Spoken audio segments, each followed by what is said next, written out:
আসসালামু আলাইকুম ও রহমতুল্লাহি আবরাকাতুহু। আশা করি সকলে ভালো আছেন। আলহামদুলিল্লাহ আপনাদের সকলের দোয়ায় আমিও ভালো আছি। আজকে আপনাদেরকে দেখাতে চলছি বাংলাদেশ থেকে বহির্গমন এবং কি আগমনী কার্ড অর্থাৎ ডিপার্চার এবং অ্যারাইভাল কার্ড কিভাবে পূরণ করতে হয়। কোনো বাংলাদেশি বা বিদেশিরা যখন বাংলাদেশে আসেন কিংবা যান, তাদের জন্য বাংলাদেশ ইমিগ্রেশন থেকে একটি কার্ড দেওয়া হয়। সেটা হচ্ছে ডিপার্চার কার্ড যখন যাবেন, আর যখন আসবেন তখন অ্যারাইভাল কার্ড দেওয়া হয়। এই দুটি কার্ড কিভাবে পূরণ করতে হয় সেটি আজকে দেখানোর চেষ্টা করবে। এখনও যারা আমার চ্যানেলটি সাবস্ক্রাইব করেননি, সকলকে অনুরোধ করবো আমার চ্যানেলটি সাবস্ক্রাইব করে দেওয়ার জন্য এবং বেল আইকনটি ক্লিক করে দেওয়ার জন্য।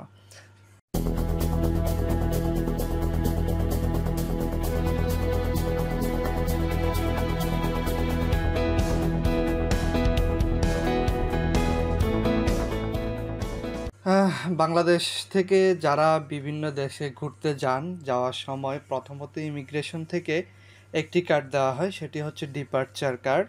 এই ডিপার্চার কার্ডটি পূরণ করতে হয়। আর বাংলাদেশে যখন আসেন, ট্রাভেল শেষ করে যখন বাংলাদেশে আসেন, তখন একটি অ্যারাইভাল কার্ড দেওয়া হয়। দুটি কার্ড সেম টু সেম, দেখতে একেবারেই একই রকম, শুধুমাত্র এখানে ডিপার্চার আর অ্যারাইভাল এই দুটি কথা পরিবর্তন থাকে। এই কার্ডটি কিভাবে পূরণ করতে হয়, প্রথমত আমরা কার্ডটি দেখতে পাচ্ছি। এই কার্ডটি ঠিক এমনই হয়ে থাকে।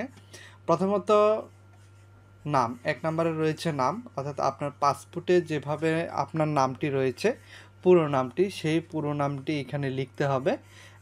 যেমন আমি এখানে একটি উদাহরণস্বরূপ নাম লিখেছি এমডি মোজাম্মেল লিখলাম। এর পরবর্তীতে দুই নম্বরে আসতে হবে আপনি কি পুরুষ না মহিলা।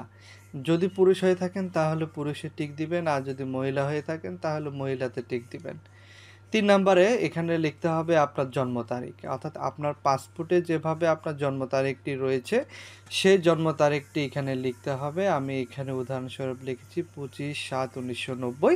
এখানে আপনার যে জন্ম তারিখটি রয়েছে এখানে ঠিক আপনার জন্ম তারিখটি লিখবেন। এর পরবর্তী এখানে লিখতে হবে জাতীয়তা। আমরা যখন এখান থেকে বের হব, বাংলাদেশ থেকে বের হব, তখন আমাদের বাংলাদেশিরা লিখতে হবে বাংলাদেশি। অন্য কোনো দেশ হলেই তাহলে সে তার দেশের নামটি এখানে লিখতে হবে। এর পরবর্তীতে এখানে 5 নম্বরে পাসপোর্ট নাম্বার, এখানে আমার পাসপোর্ট নাম্বারটি লিখতে হবে। এখন আমাদের বাংলাদেশি যে পাসপোর্ট রয়েছে, বাংলাদেশি পাসপোর্টটির নাম্বারটি এখানে লিখতে হবে। যদি অন্য কোনো দেশের হয়ে থাকে তাহলে সেই দেশের পাসপোর্ট নাম্বারটি এখানে লিখতে হবে। 6 নম্বরে হচ্ছে মেয়াদ উত্তীর্ণের তারিখ। এই মেয়াদ উত্তীর্ণ তারিখটি হচ্ছে আপনার যে পাসপোর্ট রয়েছে এই পাসপোর্টটির মেয়াদ উত্তীর্ণ হবে কত তারিখে, সে তারিখটি এখানে উল্লেখ করতে হবে। আমি এখানে উদাহরণস্বরূপ দিয়েছি 25/7/2033। এখানে ফ্লাইট নাম্বার, 7 নম্বরের ফ্লাইট নাম্বার। এখন অনেকেই ল্যান্ডফোর্ডে অর্থাৎ রাস্তায় অর্থাৎ রোডে আপনারা ভারত যান কিংবা অন্য কোনো ভারতে যাচ্ছেন, তখন এখানে ফ্লাইট নাম্বার থাকলে আপনি এখানে কি লিখবেন, এখানে যখন ফ্লাইট নাম্বার থাকবে, আপনি যদি বাই রোডে যান তাহলে এখানে এই জায়গাটি খালি থাকবে, এই জায়গাটি লেখার কোনো প্রয়োজন না। আর যদি আপনি ফ্লাইটে যান তাহলে আপনার টিকেটে ফ্লাইট নাম্বারটি রয়েছে, আপনি যখন যাবেন তখনও আপনার একটি ফ্লাইট নাম্বার রয়েছে, সেই ফ্লাইট নাম্বারটি দিবেন এবং কি আসার সময় আপনার যে ফ্লাইট নাম্বারটি থাকবে সে ফ্লাইট নাম্বারটি এখানে লেখা থাকবে, এখানে লিখতে হবে। প্রস্থানের তারিখ, অর্থাৎ আপনি কখন যাচ্ছেন সে যাওয়ার তারিখটি আপনাকে এখানে লিখতে হবে। যেই যাওয়ার তারিখটি এখানে লিখতে হবে, অর্থাৎ আপনি কত তারিখে যাবেন সেই তারিখটি এখানে আপনাকে লিখে দিতে হবে। আমি উদাহরণস্বরূপ লিখেছি 20/7/2024, এই তারিখটি এখানে লিখতে হবে। আর আপনি যদি আগমন করেন তাহলে সেই আগমনী তারিখটি এখানে লিখতে হবে, যদি যে তারিখে আপনি আসবেন।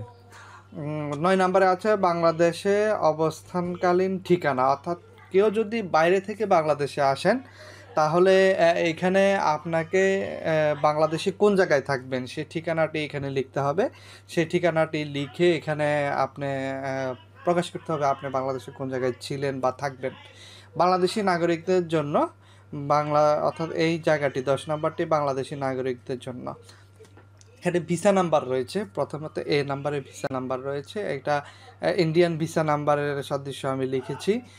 আপনারা যে দেশে যাবেন সে দেশের ভিসা নাম্বারটি এখানে লিখতে হবে। আর যেখানে এখানে যদি আপনি অন অ্যারাইভাল ভিসা হয় তাহলে অন অ্যারাইভাল ভিসা লিখবেন, শুধু অন অ্যারাইভাল ভিসা লিখলেই চলবে, এখানে আর কিছু লেখা লাগবে না। ভিসা নাম্বার যেহেতু নাই, তো সুতরাং ভিসা নাম্বার লেখার কোনো প্রয়োজন নেই। এখানে যারা বা ভিসা নাম্বার দিয়ে যাবেন, যারা ভিসা নিয়ে যাবেন তারা ভিসা নাম্বার এখানে দিতে হবে। মেয়াদ উত্তীর্ণের তারিখ, এখানে যারা ভিসা পেয়েছেন সেই ভিসা নাম্বারটি দেওয়ার পর এই ভিসার মেয়াদ কতদিন পর্যন্ত রয়েছে সেটি এখানে আপনাকে লিখতে হবে। এর পরবর্তীতে আসেন ভিসার প্রকার, আপনি কি ধরনের ভিসায় যাচ্ছেন, ট্যুরিস্ট ভিসায় যাচ্ছেন না মেডিকেল ভিসায় যাচ্ছেন। যদি ট্যুরিস্ট ভিসায় যেয়ে থাকেন তাহলে এখানে ট্যুরিস্ট লিখবেন, ট্যুরিস্ট ভিসা লিখবেন। আর যদি মেডিকেল ভিসায় যান তাহলে এখানে লিখবেন মেডিকেল ভিসা। ভ্রমণের উদ্দেশ্য, অর্থাৎ আপনি যেই ভিসাটি পেয়েছেন সেই ভিসার ধরনটা কি বা ভ্রমণের উদ্দেশ্যটা কি, আপনি কি কারণে ভ্রমণ করছেন। যদি আপনি ট্যুরিস্ট ভিসাধারী হন তাহলে এখানে লিখবেন ট্যুর বা ভিজিট। এখানে যদি আপনি মেডিকেল হন তাহলে লিখবেন ট্রিটমেন্টের জন্য আপনি যাচ্ছেন। এর পরবর্তীতে এই স্থানে আপনাকে লিখতে হবে আপনার স্বাক্ষর, অর্থাৎ এমডি মোজাম্মেলের স্বাক্ষর, এটা সাদৃশ্য। এখানে মোজাম্মেলের স্বাক্ষর হবে, আর যে তারিখে আপনি যাচ্ছেন সে তারিখটি আপনাকে এখানে দিতে হবে। আশা করি সকলে বুঝতে পেরেছেন। আর সামনে নতুন কোনো তথ্য উপাত্ত নিয়ে আবারও আপনাদের সামনে হাজির হব। সে পর্যন্ত ভালো থাকবেন, সুস্থ থাকবেন। আসসালামু আলাইকুম ওয়া রাহমাতুল্লাহি ওয়া বারাকাতুহু।